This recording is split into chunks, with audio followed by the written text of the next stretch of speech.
नमस्कार दोस्तों, आपका स्वागत है हमारे चैनल अमृत कथा कहानियाँ में। 9 अक्टूबर 2022 को आश्विन मास को पूर्णिमा तिथि है। इसे शरद पूर्णिमा के नाम से भी जाना जाता है। शरद पूर्णिमा को आश्विन पूर्णिमा या कोजागरी पूर्णिमा के नाम से भी जाना जाता है।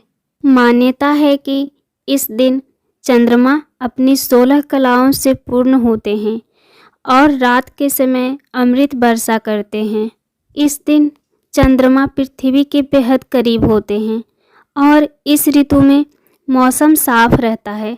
शरद पूर्णिमा की रात्रि में चंद्र किरणों का शरीर पर पड़ना बहुत ही शुभ माना जाता है।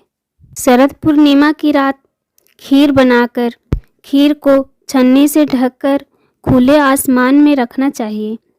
इस खीर को अगले दिन प्रसाद के रूप में ग्रहण करनी चाहिए। दूध, चावल, चीनी, इनका संबंध चांद और देवी लक्ष्मी से है। पौराणिक मान्यता है कि इस खीर में अमृत का अंश होता है जो आरोग्य सुख प्रदान करता है। शरद पूर्णिमा की रात हर किसी को कोशिश करनी चाहिए कि कम से कम 30 मिनट तक चंद्रमा की रोशनी में रहें।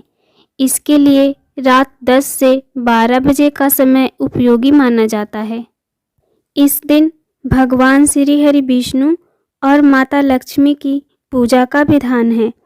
आइए अब हम आपको शरद पूर्णिमा की पौराणिक व्रत कथा सुनाते हैं। एक समय की बात है, किसी नगर में एक साहूकार रहता था। उसके 2 बेटियां थीं।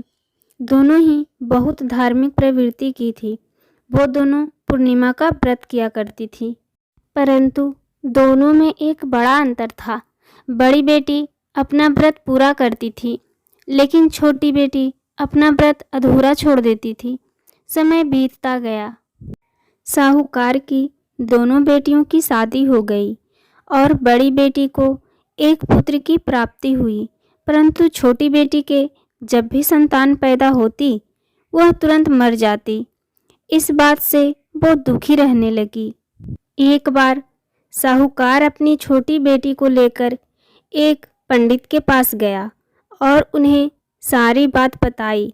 तब वो पंडित बोले, तुमने जब भी पूर्णिमा का व्रत किया उसे हमेशा अधूरा छोड़ दिया, जिसके परिणाम स्वरूप तुम्हारे संतान पैदा होते ही मर जाती है। तुम शरद पूर्णिमा का व्रत विधि पूर्वक पूर्ण करो। इसके बाद छोटी बेटी ने ऐसा ही किया। कुछ समय बाद उसके घर एक पुत्र का जन्म हुआ, परंतु कुछ दिनों के बाद वो लड़का मर गया। उसने मरे हुए बच्चे को लेटाकर कपड़े से ढक दिया।